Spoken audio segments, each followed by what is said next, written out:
It's been a bit of a struggle for Syracuse men's lacrosse to find any sort of success early in the season, but this weekend they met up with the Stony Brook Seawolves, looking to turn things around and begin stringing together a few wins, were the Orange able to get back on the right track. Let's go road tripping. Pack your bags with Syracuse women's lacrosse for a two-day soiree with Florida and Virginia Tech, a pair of ranked opponents. That'll cap off 7 straight games against teams in the national rankings. Could SU finish the week strong? And this is fun to say. Football is back just over a week until Team Blue takes on Team Orange in the annual spring game for Syracuse. Our own Ian Unsworth will join us in the studio to discuss all the storylines going into this season. On the Bench starts right now.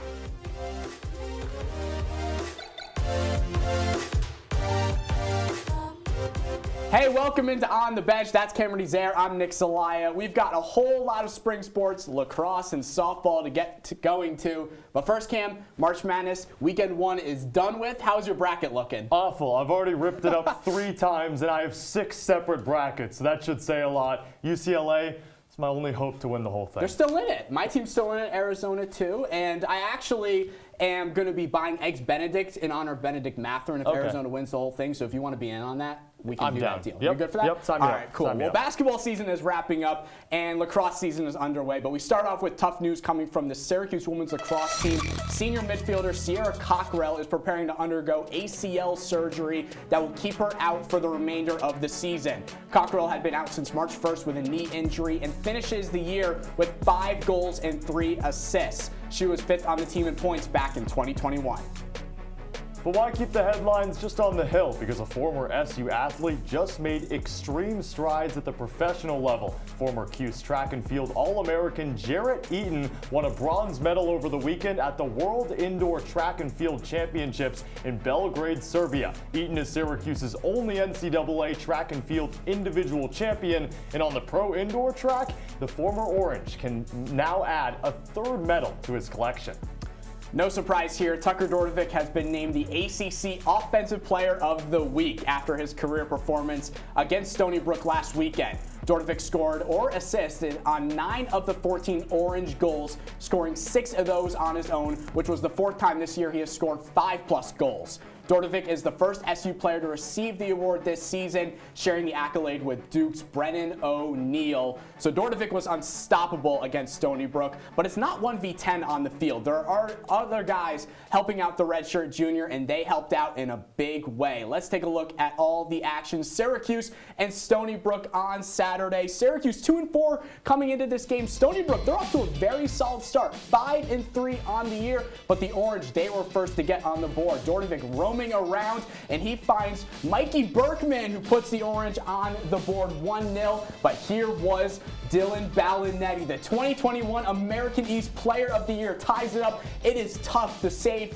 his shots, but here comes Syracuse again. They grab the lead once again. Brendan Curry with a little finesse, and then why not? Let's tie things up again. Stony Brook, Matt DeMayo ties it up at 3. 4 lead changes, 5 ties, all in the first 15 minutes of play. But here comes Stony Brook taking their first lead of the game. Noah Armitage, Stony Brook, great ball movement. And here's my 5'7" king, Tyler Cortez, the deep shot, ties it up at 5 apiece. That was the score going into halftime. Second half now, we could just call this the Tucker Dortovic show. Here he goes. There was a beautiful shot, giving Syracuse the lead once again. Here, 8-6 now. Dortovic once again. And how about another time? A hat trick in the 3rd quarter from Dortovic. 6 goals on the game in total, a career high. And Syracuse now, 4th quarter, big lead, 12-6 in transition. Owen Siebold, so calm, so collected, scoring and even giving a little shout out to the fan in the audience. There we go. There's that little point. Stony Brook trying to make a late comeback. There's the goal from Matt DeMayo,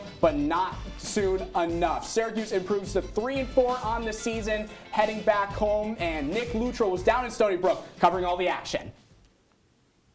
At halftime, Syracuse came out in the 3rd quarter and outscored Stony Brook 5-1 to get the 14-9 win over the Seawolves. And a large part for Syracuse's success was junior Tucker Dortovic, who scored 5 of his 6 goals in the second half. And opposing head coach Anthony Gallardi gave praise to the preseason All-American. I mean, Tucker is two-handed, super athletic, can shoot it. I mean, when he's out there, it's tough. We tried to slide to him as quick as we can. He's really good at getting shots off. He's definitely one of the best players in the country. We knew that going in, and we were hoping that he would shoot 6 for 11, I think is what he ended up being. But, hey, man, he's a heck of a player. You know, it was a really, really fun game. I thought we played really well on offense. I think, like I was saying, our offense played really well, and I kind of just had to be at the end of a lot of it. So I can't say it was all me. It was a majority of it was my teammates, and I just happened to be the beneficiary at the end of a bunch of good passes. And another bright spot for the Orange was goalkeeper Bobby Gavin, who started today. It was his first start in over 2 weeks. He had 13 saves on 22 shots on goal. Next up for the Orange, they'll be back at home against number 12 Duke. That game is set for Saturday. Face-off is at noon. Reporting from Lavelle Stadium, Nick Luttrell, Citrus TV. Very happy to be joined by our Citrus TV men's lacrosse beat reporter, Nick Luttrell. Nick, thanks so much for joining us on the show tonight. Thanks for having me on, Nick. Now, for Syracuse all season, it's been 50-50 on who starts in goal between Bobby Gavin and Harrison Thompson. Who do you personally believe deserves to start in goal for the rest of the season? Well, as you mentioned, Nick, we've seen a little bit of them both throughout the season. A little more Gavin has gotten more starts throughout the season. But if you're asking my expert opinion, I would go Bobby Gavin. He's got a 47% save percentage, a little better than Thompson. He's a transfer coming from Virginia, the defending national champions.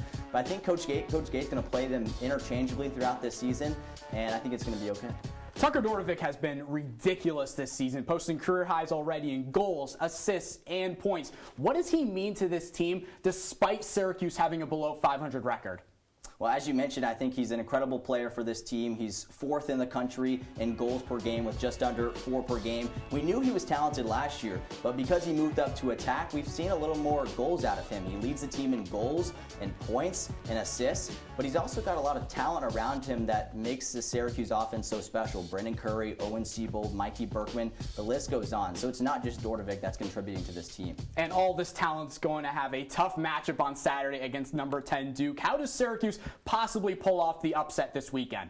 Well, obviously it'll be tough, but one thing we haven't talked about, goalkeeping, offense. We haven't talked about the defense, who's played really well the past 2 games. Nick Kakemo, Brett Kennedy, Grant Murphy, 3 guys that have played so well. They got to shut down Brennan O'Neill for the Duke Blue Devils, who's played phenomenal this season. If they can shut down him, I think they have a real good shot at pulling the upset against Duke. Nick, great having you on the show. You can follow him at Nick Ludy on Twitter for complete men's lacrosse coverage all season. Third-ranked Syracuse women's lacrosse is off to yet another great start, 6-1 for the 4th consecutive season, and that's while facing a gauntlet of a schedule. Through the first 7 games alone, the Orange have faced 6 ranked opponents, and game number 8 this past weekend was no different, as SU matched up with number 13 Florida. And get this, Syracuse has won 14 straight against teams not ranked in the top 10, so would that trend continue? Number 3 Syracuse, number 13 Florida down in the Sunshine State. I'm jealous, but Syracuse can't be jealous about this because Florida, your eyes aren't deceiving you, up 6-0. Syracuse started to wake up a bit. Emily Harris-Chuck at the end of the first quarter. Then it's Emma Tyrell dicing through the lane, potting it home. The Cuse down by just 5. Make it 4. Harris-Chuck, another one. She has 15 goals in her last 5 games. The grad student has been phenomenal, but Florida, well, they kept it going, would keep at an arm's distance length on Syracuse, up by 5 at the half. That goal by Cabrera. One name that had to get going, Megan Tyrell, only 1 goal. That was the lone goal to her name, but Florida, hey, she just dropped her defender, passed it, bounced it in. Florida up by as many as 7 goals. The goalkeeping was not good at all. One thing that was good, Emily Harris-Chuck, she's been a model of consistency, but when the ladies between the pipes haven't been good, well, that doesn't spell good news. Delaney Schweitzer and Kimber Hauer only a combined 4 saves. Syracuse drops its 2nd game. And Syracuse, they were looking to wrap up their road trip and get it with a win down in Blacksburg against Virginia Tech on Saturday afternoon, looking to avoid back-to-back losses for the first time since April of 2018. But the Orange had absolutely no trouble handling the Hokies. Let's check out all of the action. Syracuse and Virginia Tech. The Orange looking to bounce back after that loss to Florida and remain undefeated in the ACC. But Virginia Tech, they were the ones that came out firing. Sarah Lubno puts VT on the board first, and just a minute later, Whitney Liebler, playing with her defender behind the net, fires it in. All of a sudden, it's 2-0 Hokies, the number 24 team in the nation, leading number 3. But here comes Syracuse. Natalie Smith, the Megan Tyrell, makes it a 2-2 game again. And again, Tyrell untouched to the goal. She scores 3 goals and 2 assists in just the first quarter for Megan Tyrell. Second quarter now, Megan Tyrell again, her 4th goal of the game, and the lead is now 6. Make it 11-3 now later in the second quarter. Emily Harris-Chuck, she finds the back of the net, her 2nd goal of the day, but more importantly, she moves into 3rd all-time in goals scored at Syracuse, trailing just Kayla Traynor and Christina Dove. A 9-goal lead going into the break. Second half now, 13-3 Syracuse. There's Emma Tyrell and then Emily Harris-Chuck wrapping things up. 3 goals in a span of 5 minutes for Harris-Chuck. Syracuse goes on to win 17-5 over Virginia Tech. Ian Nicholas joined us in the studio to talk all women's lacks. Well, time flies while you're tickling twine. Kayla Traynor's team just completed a 3-game road trip, so let's talk about it. Starting with when SU traveled to play Virginia on the 12th. Although a snowstorm forced a change in venue, the Orange never looked frosty, picking up a 17-11 win. Senior Megan Tyrell scored her 150th career goal in a 6-point showing. Tyrell and co. looked to stay hot in Gainesville last Wednesday, but number 13 Florida routed SU in Alligator Alley 14-10. Syracuse suffered its first loss to an opponent ranked outside the top 10 in over 2 years. SU had a chance to rebound against Virginia Tech on Saturday. The Orange obliterated the Hokies 17-5, keeping their ACC record spotless at 4-0. Grad student Emily Harris-Chuck finished with 5 goals, moving her in the 3rd place on Syracuse's all-time record list. Regardless, Wednesday's stunning loss pushed the Orange down a couple of spots in the national rankings. Syracuse can begin to climb back up the ladder in its upcoming 4-game homestand. 2 unbeatens come to town, including the top dog in the land, North Carolina, on April 9th. Thanks so much, Ian. And when we come back after the break, practice is underway for Syracuse football ahead of the 2022 season. But first, the spring game kicks off next Friday. So Ian Unsworth will join us in the studio to talk about what he's noticed so far from practice and what to expect in next week's blue and orange game. Did you hear about the pony with a sore throat? He was a little horse. Can I tell you a cat joke? Just kidding. Why couldn't the Why was the basketball court all wet? Why? Because the players kept dribbling all over it. Where the cats go on vacation? New York.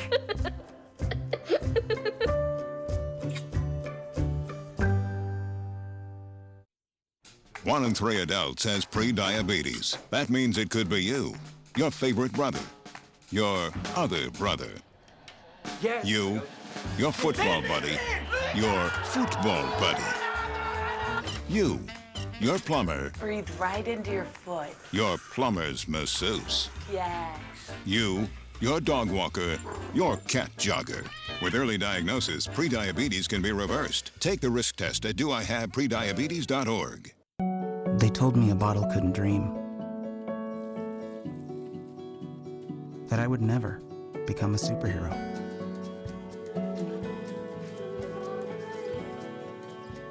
But I learned how to fly. Just to come back in a new disguise. And be the hero that I've always wanted to be.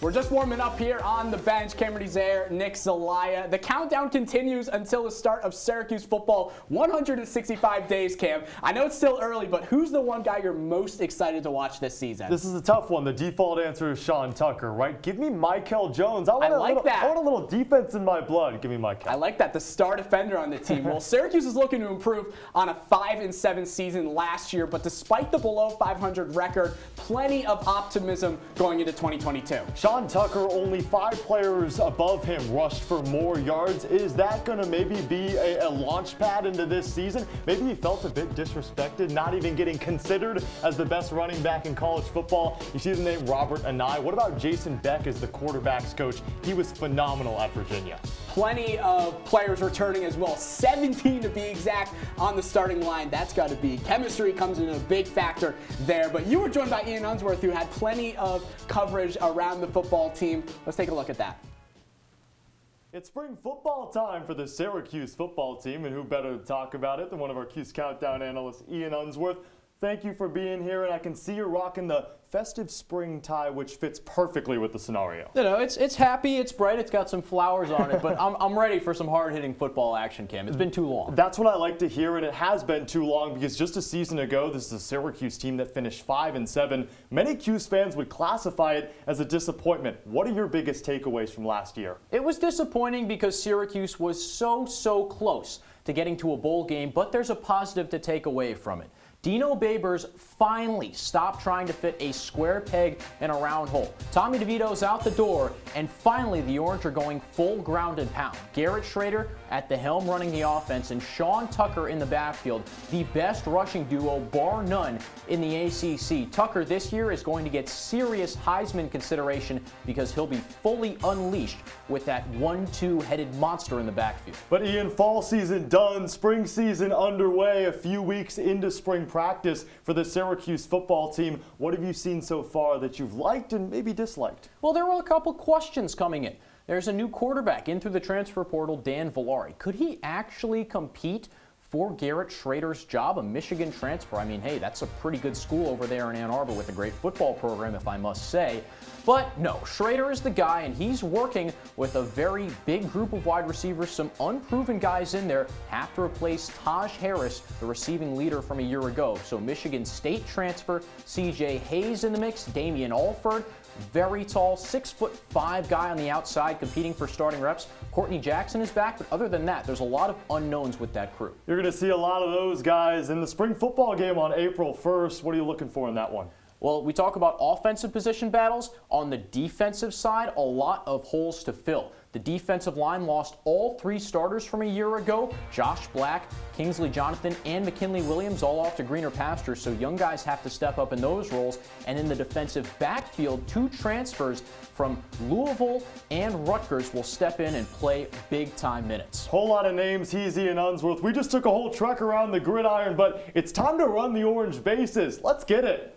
All right, time to step up to the plate and send a moonshot to center field. Let's turn on the Jets and start hustling around the diamond. Syracuse softball is on a hot streak right now, and you could even say they are hotter than Super Hot Fire winning a rap battle. The Orange have won 7 straight games and are outscoring opponents 41-12 over that span. 1 win over Maryland Eastern Shore, 2 wins over Coppin State, 2 over Iona, 2 over Hofstra, and a big reason, Cam, is the hitting at the plate.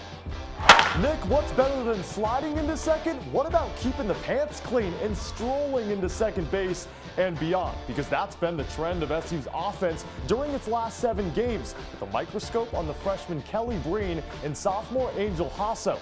Breen has 10 hits and 3 multi-knock games during this hot stretch, including 3 of her team-high 7 home runs. Hasso isn't a slack herself. The second year is currently on a 7-game hit streak. Nick, I'm feeling a steal the third.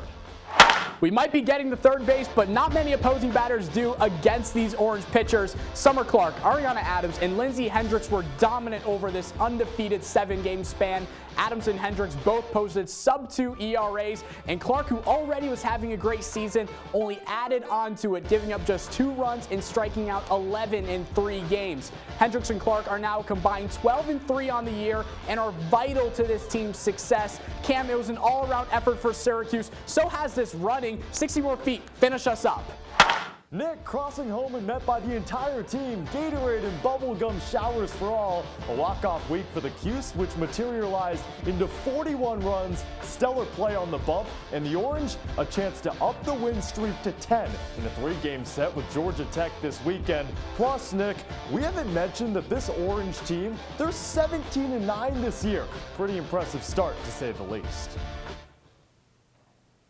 All right, when we come back, Syracuse tennis had a very, very rough weekend against a couple ACC opponents. Cam and I will literally show you what went wrong for the Orange after the break. They call me Maxie, but I prefer tripod. I was your above-average 4-legged homie, and then wham, bam, minivan. Some people pity me. Now that's lame. I still run, fetch, and swim. And the ladies love me. I'm the ultimate wingman. Just don't ask me to high five.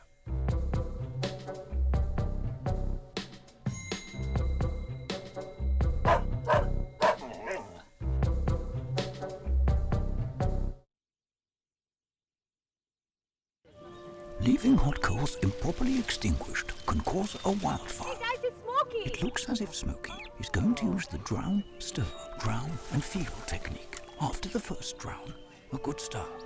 Next, another drink. And finally, a close feel. Is it cool? Okay. Yeah. Hey, Smokey, catch. Oh, my bad, Smokey. Only you can prevent wildfires.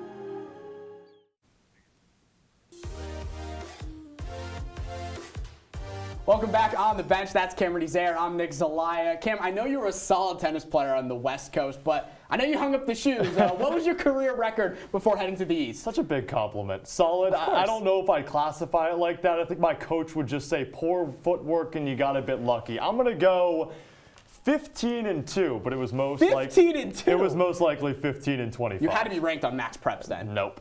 Okay, all right then. Well, it was a poor go-around for Syracuse tennis this weekend, losing 7-0 first to North Carolina, and then 48 hours later, Duke. So that only meant one thing. Cam and I had to explain what went wrong for the Orange, and there was only one way this was happening, not in the studio. We pulled up to the tennis courts. Take a look.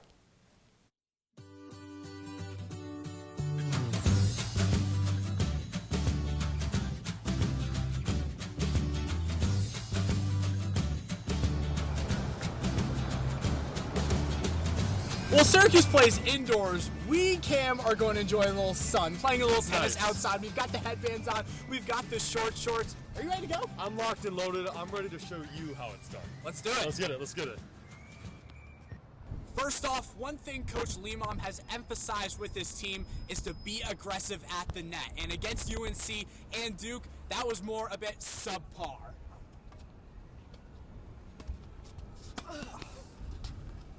And that's how you lose back-to-back doubles points for the first time all season. Facing #1 North Carolina and #5 Duke in the same weekend, that's no easy task. But head coach Eunice Lamam for this Orange team has stressed, well, control what you can control. Returning serves, well, that's how you start the point. And against the Blue Devils and the Tar Heels, Syracuse didn't do a really good job. Didn't even win a match in the entire duel. Only won 4 single sets. That's not going to get it done. What will get it done? Well, it's what Duke and UNC did at the baseline. And on the other side of the court, I will pretend to be Syracuse and show what poor baseline play looks like.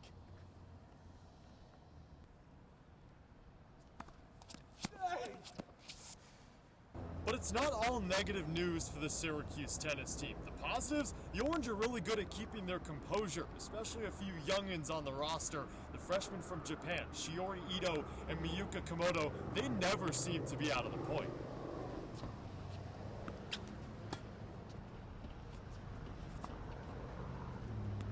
Wow. I didn't know Nick could do that. Well, one player that can, Miyuka Komodo. Even as a freshman, she starred at #1 singles and #2 singles. How about that? Good match. Did well.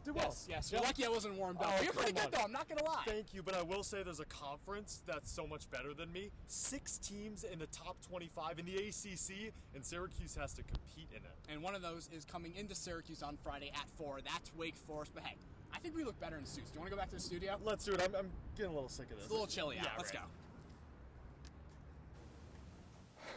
That was something else. I feel better in the suits, but I do want the public to know that we ended on me winning the point. Okay, we don't have to talk about that. I won the point. I won the final point. We don't have to talk about that. I won the final point. 15-2. 15-2. After the break, we'll finish up with our top 5 plays over the last couple of weeks, along with 3 performers who deserve a little recognition. On the Bench returns in just a bit.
Welcome to my house. Everybody's pretty tired of each other. The walls were closing in. Clearly a case of too much family, too close, 24/7. If this sounds like your house, try going someplace new. YourLifeYourVoice.org. You'll find lots of ideas to help you handle the family stresses of being confined to close quarters. YourLifeYourVoice.org. It could help you find a little more breathing room. Wrapping it up here on the bench, he's Cameron Ezeir, I'm Nick Zelaya, and this is our first show since coming back from spring break, which means there's a whole lot of highlights we didn't get to go nuts about, but we're back, so let's do it. The top 5 plays around the hill, starting off with a little lacrosse action. Number 5, Syracuse and Duke. A couple weeks ago, Sam Swart, with 22 seconds on the clock, puts a big fat W on the Blue Devils, 18-16 victory. Sam Swart, big shot, big win. Syracuse improves to 3-2 on the season. That's cool. Let's go to number 4. Let's go to Blacksburg at Syracuse and Virginia Tech. A little bit of history, but also a little bit of hokey pokey from Emily Harrischuk. Moves to 3rd all-time in the SU record books in goals. Wow, that is phenomenal for the grad student. Number 3, Syracuse and Stony Brook lacrosse. Brandon Curry, he was behind the goal, and then he got in front of the goal somehow, and then the ball somehow got inside the goal. That was way too fast. We need to slow it down a bit. There we go. Look at that shot. Syracuse wins 14-9 over the Seawolves. Okay, but number 2, I'll one-up you. Let's go to the basketball court. Syracuse and Florida State in the first round of the ACC tourney. From the heavens, Jimmy Boeheim skies in. That's phenomenal. They'd move on to play Duke. Syracuse, and there's that Syracuse-Duke game. ACC tournament once again. Number 1, Joe Girard from the corner to beat the first half clock cash money. JG3, they call him that for a reason, Cam. I know you're a little corner specialist, so you could appreciate that shot plenty. That was fun, and we've got plenty of top plays. We also have a couple of performers. Get us going, Cam. Well, this is easy. Our first performer of the week. Well, could it be anyone other than Tucker Dortovic? But it can be. It's Bobby Gavin. Give it to the goalkeeper. Syracuse had won 66 games when surrendering under 10 goals. In this one, would only give up 9, have a career-high 13 saves. Bobby Gavin, performer of the week, number 1. Let's stay on the lacrosse field, and leading the number 5 team in the country is Emily Harrischuk. She was spectacular this past week, totaling 8 goals, 5 of them coming against the Hokies on Saturday. 3 of those goals coming in a 5-minute span during the 4th quarter. She now sits right behind Megan Tyrell for most goals on the team. Let's head to the diamond. Kelly Breen. We're getting some underclassmen involved, some youngins. Kelly Breen, the freshman, she's been so good for this SU softball team. 3 bombs in her last 7 games, all a part of a 6-game hit streak where the freshman hit over 450. Nick, I don't think I could hit over 200, and that's on a good day. Syracuse will need Breen to continue this hitting streak, especially in a tough ACC slate. But that'll wrap up things here on the bench. Cameron Ezeir alongside Nick Zelaya will wrap you up with our images of the week. Played bad and caused a lot of F-ups. It affects you when you change your thought process and you shoot it, you know? Gives off Dortovic, he winds, fires, and scores! Aim inside the goal when you practice, and then it becomes part of the way you shoot. Draws the switch, cradling in his left hand, spins top right, unwinds, and finishes! Tucker Dortovic again. The Kings of the Empire State remain the Kings.